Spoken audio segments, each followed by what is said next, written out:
नमस्कार बच्चों, आज मैं फिर आपको भारत की खोज पढ़ाने के लिए उपस्थित हुई हूँ, जिसमें चैप्टर 3 आपका चल रहा था। ठीक है, इसमें आपका श्रीमद् भगवद गीता एक टॉपिक चल रहा था। इसका पेज नंबर आज मैं शुरू कर रही हूँ 32। श्रीमद् भगवद गीता जो पहले ही बता दिया गया है 700 श्लोकों का एक काव्य है और महाकाव्य से लिया गया है, जो महाभारत से ही लिया गया है, जिसके लेखक है, राइटर्स हैं वेद व्यास जी। और श्रीमद् भगवद गीता आई कहाँ से? जब कौरव और पांडवों की सेना युद्ध के लिए सामने इकट्ठी हो गई तो अर्जुन ने अपने ही लोगों से युद्ध करने के लिए मना कर दिया और तब उनको उपदेश देने के लिए, उनको आगे बढ़ने के लिए श्री कृष्ण भगवान ने जो उपदेश दिया, जो बताया, जो कर्म क्षेत्र को बताया, वही आपकी श्रीमद् भगवद गीता हुई।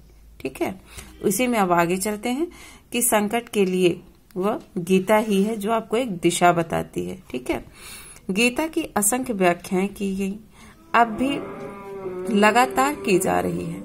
आधुनिक युग के विचार और कर्म क्षेत्र के नेताओं अर्थात तिलक, अरविंद, गांधी सभी ने इसकी अपने ढंग से व्याख्या की है। औरों ने धर्म ने इसे अहिंसा में अपने दृढ़ विश्वास का आधार बताया। औरों ने धर्म कार्य के लिए हिंसा और युद्ध का औचित्य इसी के आधार पर सिद्ध किया है। मतलब जिसको जो समझ में आया है वो अपने अपने विचार श्रीमद् भगवद गीता पे व्यक्त किए हैं। ठीक है, इस काव्य का आरंभ महाभारत का युद्ध आरंभ होने से पहले युद्ध क्षेत्र में अर्जुन और कृष्ण के बीच संवाद होता है। संवाद मतलब बातचीत होती है। अर्जुन परेशान है, उसकी अंतरात्मा युद्ध और उसमें होने वाले व्यापक अर्थात बहुत बड़े स्तर पर नरसंहार मतलब अपनों को ही मारना, मनुष्यों को मारना, मित्रों और संबंधियों को मारने के विचार के विरुद्ध विद्रोह कर उठती है।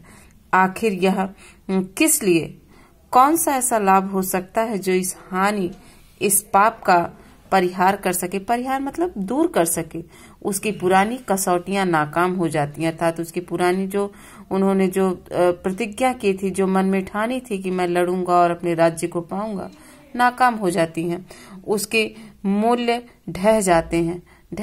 मूल्य ढह जाते हैं मतलब का कि जब अपने लोगों को ही मार करके कौन सा राज्य मैं करूंगा। अर्जुन इंसान की उस पीड़ित आत्मा का प्रतीक बन जाता है जो युग युग से कर्तव्यों और नैतिकता के तकाजों की दुविधा से ग्रस्त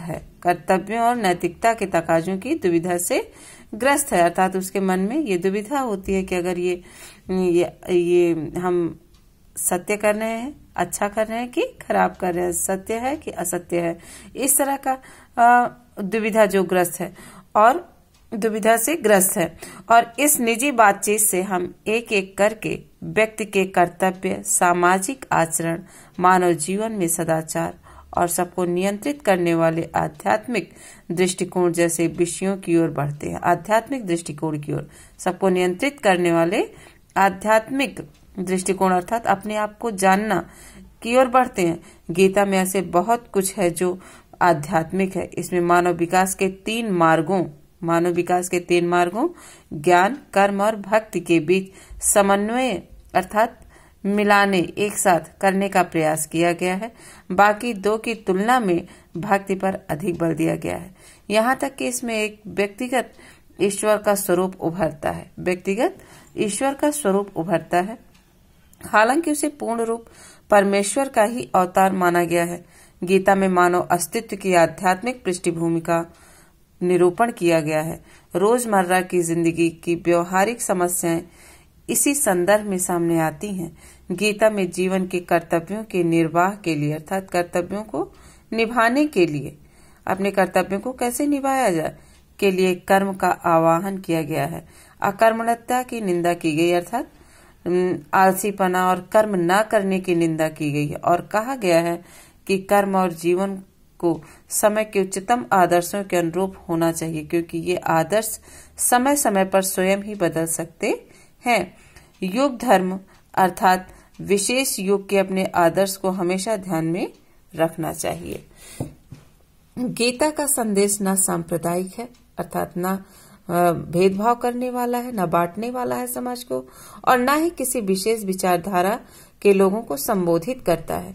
इसकी दृष्टि सार्वभौमिक है। इसमें कहा गया है, सभी रास्ते मुझ तक आते हैं। इसी सार्वभौमिकता के कारण गीता सभी वर्गों और संप्रदायों के लोगों के लिए मान्य हुई। इसकी रचना के बाद 2500 वर्षों में भारतवासी बार बार परिवर्तन, विकास और हास की प्रक्रिया से गुजरे हैं। उन्हें एक के बाद एक तरह तरह के अनुभव हुए हैं, एक के बाद एक विचार सामने आए हैं। उन्हें हमेशा गीता में कोई ऐसी जीवंत चीज मिली है जो विकसित होते विचारों से मेल खाती है, अर्थात उन्हें कोई न कोई रास्ता हमेशा मिल गया है जो उनके विचारों से मेल खाती है। किसमें? गीता में। अब आइए, आपका अध्याय 3 का ही ये टॉपिक है, भारतीय प्राचीन भारत में जीवन और कर्म। जीवन और कर्म कैसा था? बहुत पहले भारत में बुद्ध के समय से, याद रखिए कि श्रीमद् भगवद गीता बुद्ध से पहले बताई गई है। बुद्ध के समय से पहले का वृत्तांत हमें जातक कथाओं में मिलता है। अब ये जातक कथा क्या है? इन जातक कथाओं का वर्तमान रूप बुद्ध के कुछ समय बाद का है, बुद्ध के समय से पहले का वृत्तांत, और इसमें वर्तमान रूप में बुद्ध के कुछ समय बाद का भी, अर्थात जो पहले से शुरू हुआ है और उनके बाद तक का भी है। इन जातक कथाओं में, जातक कथा में उस समय का वर्णन है जब भारत की 2 प्रधान जातियां द्रविड़ों और आर्यों का अंतिम रूप से मेल हो रहा था। कहा जा सकता है कि जातक पुरोहित या ब्राह्मण परंपरा तथा क्षत्रिय या शासक परंपरा के विरोध में लोक परंपरा का प्रतिनिधित्व करते हैं, अर्थात लोक परंपरा का, अपने ही समाज की परंपरा का प्रतिनिधित्व करते हैं। विरोध में ग्राम सभाएं एक सीमा तक स्वतंत्र थी। आमदनी का मुख्य जरिया लगान था। माना जाता था कि जमीन पर लगाया जाने वाला कर उत्पादन में राजा का हिस्सा है, उसका भुगतान हमेशा तो नहीं पर अक्सर गल्ले या पैदावार की शक्ल में किया जाता था। यह कर उपज के 6ठे भाग के करीब होता था और इसी को लगान कहते थे। उपज के 6ठे भाग के करीब होता था। ये सभ्यता मुख्य रूप से कृषि केंद्रित थी और इसकी बुनियादी इकाई स्वशासित गांव थे। राजनीतिक और आर्थिक ढांचा इन्हीं ग्राम समुदायों से बनाया जाता था। इन्हें 10-10 और 100-100 के समूह में बांट दिया जाता था। और समय द्रविड़ और आर्य थे और राजनीतिक ढांचा क्या था? इन्हीं ग्रामीणों पर ही था। जातकों के वर्णनों में से एक खास तरह का विकास उभर कर सामने आता है। यह विशेष दस्तकारियों से जुड़े लोगों की अलग बस्तियों और गांवों की स्थापना की। इस तरह एक गांव बढ़इयों का था, एक गांव लोहारों का था और इसी तरह और पेशे के लोगों के गांव थे। ये खास पेशेवर लोगों के गांव क्या था कि आमतौर पर शहर के पास बसे होते थे। शहर में उनके विशेष उत्पादनों की खपत हो जाती थी, अर्थात उनके उत्पादन उसमें भेजे जाते थे और उससे उनकी खपत, उनको पैसे भी मिल जाते थे और उनके उत्पादन की भी खपत हो जाती थी, अर्थात उपयोग हो जाता था और बदले में उन्हें जिंदगी की दूसरी जरूरतों का पूरा करने का सामान मिल जाता था। ऐसा लगता है कि पूरा गांव सहकारिता के उसूल पर काम करता था, अर्थात एक साथ सबकी सोच एक साथ ही काम करती थी। ठीक, वो लोग मिल करके काम करते थे। बड़े ठेके लेता था। शायद इस तरह अलहदा रहने और संगठित होने से जाति प्रथा का विकास और विस्तार हुआ होगा। जातकों में सौदागरों की समुद्री यात्राओं के हवाले भरे हुए हैं। सूखे रास्तों से रेगिस्तान को पार करके भड़ौच के पश्चिम बंदरगाह और उत्तर में गांधार और मध्य एशिया तक कारवां जाया करते थे। भड़ौच में जहाज बेबीलोन बाबेरू के लिए फारस की खाड़ी को जाया करते थे। नदियों के रास्ते बहुत यातायात होता था। जातकों के अनुसार बेड़े बनारस, पटना, चंपा, भागलपुर और दूसरे स्थानों से समुद्र की ओर जाते थे और वहां से दक्षिणी बंदरगाहों और लंका और मलय टापू तक। इसमें समुद्री यात्राओं के ये सब बातें हैं कि कितनी कितनी दूर तक ये जाते थे। यहाँ तक भारत में लिखने की प्रथा बहुत पुरानी है। पाषाण युग के मिट्टी के पुराने बर्तनों पर ब्राह्मी लिपि के अक्षर मिलते हैं। सबसे पहले किसके अक्षर मिले? ब्राह्मी लिपि के मिले हैं। मोहनजोदड़ो में मिले शिलालेखों को अब तक पूरी तरह पढ़ा नहीं जा सका है। जो पत्थरों पर जो लिखे हैं मोहनजोदड़ो, जो मैंने पहले पढ़ा दिया है, मोहनजोदड़ो के जो अवशेष मिले हैं वो पत्थरों पर, वो अभी तक पूरा पढ़ा नहीं जा सका। वे ब्राह्मी लेख में पूरे भारत में मिले हैं, निश्चित रूप से उस मूल लिपि में है जिससे ब्राह्मी लेख, जिससे भारत में देवनागरी और अन्य लिपियों का विकास हुआ। अब ये क्वेश्चन आ सकता है कि देवनागरी का विकास किस लिपि से हुआ? ब्राह्मी लिपि से हुआ। ठीक है। अशोक के कुछ लेख ब्राह्मी लिपि में हैं और उत्तर पश्चिम में मिलने वाले कुछ अन्य लेख खरोष्ठी लिपि में है। ठीक है। ईसा पूर्व 6वीं या 7वीं शताब्दी में पाणिनि ने संस्कृत भाषा में अपनी प्रसिद्ध व्याकरण की रचना की। उन्होंने अपने से पहले के व्याकरणों का उल्लेख किया है। अब यहाँ पे पाणिनि का समय कहाँ से कहाँ तक? ईसा पूर्व 6वीं और 7वीं शताब्दी। उनके समय तक संस्कृत का रूप स्थिर हो चुका था वह एक निरंतर विकासशील साहित्य की भाषा बन चुकी थी। पाणिनि आज भी संस्कृत व्याकरण पर आधिकारिक प्रमाण माना जाता है। पाणिनि का हालांकि बाद के वैयाकरणों ने उसमें कुछ जोड़ा भी है और उसकी व्याख्या भी की है। यह दिलचस्प है कि पाणिनि ने यूनानी लिपि का उल्लेख किया है। इससे संकेत मिलता है कि पूर्व दिशा में सिकंदर के आने से बहुत पहले भारत और यूनान के बीच किसी न किसी तरह का संपर्क हो चुका था। औषध विज्ञान की पाठ्य पुस्तकें भी थी और अस्पताल भी। अनुश्रुति है कि भारत में औषध विज्ञान के जनक धन्वंतरी थे, किंतु सबसे प्रसिद्ध पुरानी पाठ्य पुस्तकें ईस्वी सन की शुरू की सदियों में लिखी गई। इनमें औषधि पर चरक की पुस्तकें हैं और शल्य चिकित्सा पर सुश्रुत की है। कहा जाता है कि चरक उन राजा कनिष्क के दरबार में राजवैद्य थे।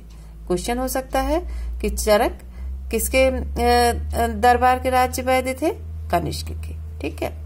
अब यहाँ पे दरबार में जिनकी राजधानी पश्चिमोत्तर दिशा में थी। इन पाठ्य पुस्तकों में बहुत सी बीमारियों का जिक्र है और उनकी पहचान और इलाज के तरीके बताए गए हैं। इनमें शल्य चिकित्सा, प्रसूति विज्ञान, स्नान, पथ्य, सफाई, बच्चों को खिलाने और चिकित्सा के बारे में शिक्षा को विषय बनाया गया। लेखक का रुझान प्रयोगात्मक है और शल्य प्रशिक्षण दौरान मुर्दों की चीर-फाड़ कराई जाती थी। सुश्रुत ने शल्य क्रिया के औजारों का जिक्र किया है, साथ ही ऑपरेशन का भी, जिसमें अंगों को काटना, पेट काटना, ऑपरेशन से बच्चे को जन्म दिलाना, मोतियाबिंद का ऑपरेशन आदि सब शामिल है। घाव के जीवाणुओं को धुआं देकर मारा जाता था।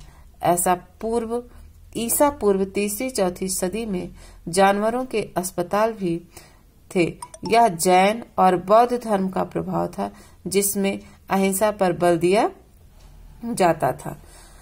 महाकाव्यों के युग में अक्सर वनों में एक तरह से विश्वविद्यालयों का जिक्र किया गया है। महाकाव्यों के युग में ये कस्बे या शहर से बहुत दूर नहीं होते थे। इनमें प्रसिद्धि विद्वानों के आसपास शिक्षा प्रशिक्षण के उद्देश्य से लोग इकट्ठे होते थे जो प्रसिद्ध विद्वान थे। शिक्षा में तरह तरह के विषय शामिल थे, जिनमें सैनिक प्रशिक्षण भी होता था। और इन वनाश्रमों को इसलिए पसंद किया जाता था क्योंकि यहाँ शहरी जीवन के आकर्षणों से बचाकर विद्यार्थियों के लिए नियमित और ब्रह्मचर्य का जीवन बिताना संभव होता था। कुछ वर्ष तक यहाँ प्रशिक्षण के बाद उनसे अपेक्षा की जाती थी कि वापस लौटकर गृहस्थ और नागरिक जीवन बिताएं। इन वन शिक्षालयों में प्रायः छोटे छोटे गुट रहते थे जो कि इस बात के संकेत देते थे कि लोकप्रिय अध्यापक बड़ी संख्या में विद्यार्थियों को आकर्षित करते थे। बनारस हमेशा शिक्षा का केंद्र रहा। बुद्ध के समय में भी वह प्राचीन केंद्र माना जाता था, किंतु उत्तर पश्चिम में आधुनिक पेशावर के पास एक प्राचीन और प्रसिद्ध विश्वविद्यालय तक्षशिला या तक्षशिला था। यह विश्वविद्यालय विशेष रूप से विज्ञान, चिकित्सा शास्त्र और कलाओं के लिए मशहूर था। तक्षशिला, और भारत के दूर दूर के हिस्सों से लोग यहाँ आया करते थे। तक्षशिला का स्नातक होना सम्मान और विशेष योग्यता की बात समझी जाती थी। जो चिकित्सक यहाँ के आयुर्विज्ञान विद्यालय से पढ़कर निकलते थे उनकी बड़ी कद्र होती थी, अर्थात उनका बहुत ही सम्मान होता था। कहा जाता है कि जब कभी युद्ध बीमार पड़ते थे तो उनके भक्त इलाज के लिए एक मशहूर चिकित्सक को बुलाते थे जो तक्षशिला का स्नातक था। ईसा पूर्व 6वीं शताब्दी 7वीं शताब्दी के महान व्याकरण पाणिनि ने भी यही शिक्षा पाई थी, तक्षशिला। इस तरह तक्षशिला बुद्ध से पहले ब्राह्मण शिक्षा पद्धति का विश्वविद्यालय था। बौद्ध काल में यह बौद्ध ज्ञान का भी केंद्र बन गया था। सारे भारत और सीमा पार से बौद्ध विद्यार्थी यहाँ खिंचे चले आते थे। यहाँ मौर्य समाज के उत्तर पश्चिमी सूबे का मुख्यालय था। उत्तर पश्चिमी सूबे का उस सुदूर अतीत के भारतीय कैसे थे? हमारे लिए इतने पुराने और इससे इतने भिन्न समय के बारे में कोई धारणा बनाना कठिन है। फिर भी हमें जो जानकारियां उपलब्ध हैं उसके आधार पर एक धुंधली सी तस्वीर उभर कर सामने आती है। वे खुले दिल के, आत्मविश्वासी और अपनी परंपराओं पर गर्व करने वाले लोग थे।